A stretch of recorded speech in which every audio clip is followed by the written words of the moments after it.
اب آپ کیسے وہ ترقی کر سکتے ہیں؟ یوسف علیہ السلام کی مثال ہمارے سامنے. یوسف علیہ السلام نے ایک خواب سنایا تھا بادشاہ کو, خواب کی تعبیر بتائی تھی. بادشاہ سو رہا تھا, اسے خواب آیا کہ میں نے دیکھا کہ 7 موٹی موٹی گائیں 7 پتلی گایوں کو کھا رہی ہیں. تو بادشاہ سلامت جب صبح اٹھے, مصر کی بات ہے یہ 4-5 ہزار سال پرانی تاریخ, تو بادشاہ سلامت جب صبح اٹھے ہیں تو انہوں نے اپنے درباریوں کو بلایا. قرآن کی یہ آیتیں ہیں جو میں آپ کے سامنے بیان کر رہا ہوں.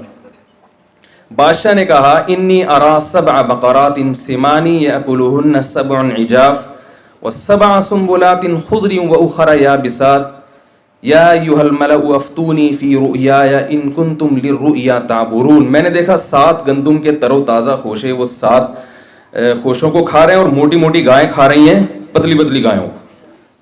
تو اس نے اپنے سارے وہ اجلاس بلایا اور کہا کہ مجھے اس خواب کی تعبیر بتاؤ. وہ بیچارے سر جوڑ کے بیٹھ گئے کہ یہ موٹی گائیں پتلی گائیں یہ کچھ سمجھ میں آنے والی چیز نہیں ہے. جب کسی انسان کو کوئی چیز نہیں آتی نا تو وہ سوال پوچھنے والے ہی کا مذاق اڑانا شروع کر دیتا ہے. تو انہوں نے کہا اضغاث احلام. بادشاہ سلامت یہ کچھ پراگندہ خیالات ہیں, اصل میں آپ سارا دن حکومتی کاموں میں مصروف رہتے ہیں, بغاوت کے خطرے, تو وہ مختلف منتشر خیالات خواب بن کے آپ کے سامنے آ گئے. موٹی گائیں پتلی گائیں یہ سب چیزیں کوئی مطلب نہیں ہے اس کا. اچھا خواب ہوتا تو ہم تعبیر بتاتے. یوسف علیہ السلام کو بتایا گیا, یوسف علیہ السلام نے خواب کی تعبیر بتائی کہ عن قریب ملک میں قحط پڑنے والا ہے, 7 سال شدید قحط رہے گا اور وہ پورے ملک کی معیشت کی ایسی کی, شکر ہے آپ لوگ بولے, ایسی کی تیسی کر دے گا, بیڑا غرق ہونے والا ہے. لہذا ابھی سے اگلے 7 سالوں کے لیے گندم کو اسٹور کرنا شروع کر دیں. پوری دنیا میں قحط پڑے گا, پوری دنیا یہاں آئے گی لینے کے لیے, تو آپ نے اسٹاک کرنا ہے اپنے لیے بھی اور دنیا کے لیے بھی. اس کا فائدہ یہ ہوگا کہ آپ فروخت کریں گے تو آپ کی معیشت اور مضبوط ہوگی. بادشاہ نے بلایا, بڑا خوش ہوا بادشاہ کہ یار یہ تو ہمیں بڑی تباہی سے بچایا. تو بادشاہ نے کہا کہ آپ مانگیے کیا مانگتے ہیں. یہ بہت اہم پوائنٹ ہے جو میں آپ سے ذکر کر رہا ہوں, بس یہ تھوڑی دیر آپ توجہ کے ساتھ سنیے.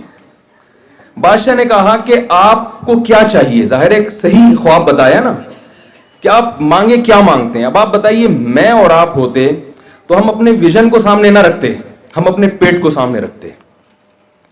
ہم کہتے بادشاہ سلامت میں بہت بڑا بزرگ ہوں, میں نے آپ کو صحیح تعبیر بتا دی, کوئی بھی نہیں بتا رہا تھا, تو 20 بکرے آپ میرے لیے کاٹتے ہیں. ایسا ہی ہوتا نا, جو روحانی عامل ٹوپی ڈرامے بیٹھے ہیں یہی کرتے ہیں نا, اتنے بکرے کٹوا دیے, اتنے مرغے کٹوا دیے.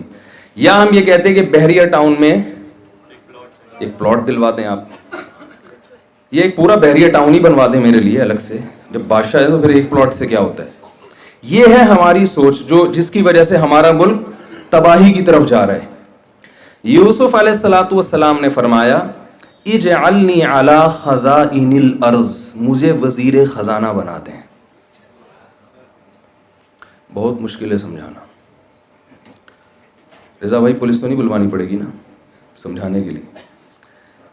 کیا فرمایا, مجھے وزیر خزانہ. دیکھیں یہ بھی نہیں کہہ رہے مجھے کچھ نہیں چاہیے, مجھے ایک مسجد بنا کے دے دو, وہاں میں امامت کروں اور اپنے نماز روزہ پڑھوں, ایک عبادت, میں تو پیغمبر ہوں, مجھے کیا وزیر خزانہ سے اور یہ سب چیزیں مجھے نہیں چاہیے. نا نا نا نا, موقع, ترقی کا موقع ہاتھ سے جانے نہیں دے رہے, وزارت چاہیے. اور آگے فرمایا کیوں, پہلے یہ میں بتا دوں کیوں وزارت چاہیے. اس لیے کہ یوسف علیہ السلام یہ بات جانتے تھے کہ اس ملک میں کچھ وقت کے بعد جتنی ویلیو وزیر خزانہ کی ہوگی اتنی ویلیو کسی اور کی, یار بول تو لیا کریں گے, نہیں ہوگی. مجھے تاکہ مجھے پتہ چلے نا کہ آپ لوگ میرے ساتھ ہیں. وہ یہ جانتے تھے کہ کچھ وقت کے بعد جتنی ویلیو وزیر خزانہ کی ہوگی اتنی ویلیو کسی اور کی نہیں ہوگی. بھائی جب ملک کی معیشت تباہ ہوتی ہے تو سب سے زیادہ ویلیو کس کی بڑھتی ہے, جو ماہر معیشت ہے نا, کہ یار یہ کیسے کنٹرول کرے گا. یوسف علیہ السلام جانتے تھے کہ جب لوگ میرے محتاج ہوں گے تو پالیسی کس کی ہوگی, کس کی چلے گی. بھائی جس کے لوگ محتاج ہوتے ہیں پالیسی ہمیشہ اس کی چلتی ہے. تو جو میں کہوں گا پھر وہ ہوگا. اور وہ جانتے تھے کہ میں اچھا کہوں گا, میں ملک کے لیے برا, میں انسانیت کے لیے ملک کے لیے برا نہیں سوچوں گا.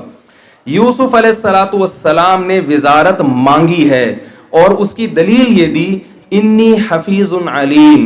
وزیر خزانہ میں 2 صفات کا ہونا ضروری ہے جو آج کل ہمارے وزراء میں نہیں ہوتی. نمبر 1 حفاظت کرنا جانتا ہو, ملک کی جو بیت المال ہے نا اس کی حفاظت کرنا جانتا ہو, خائن نہ ہو.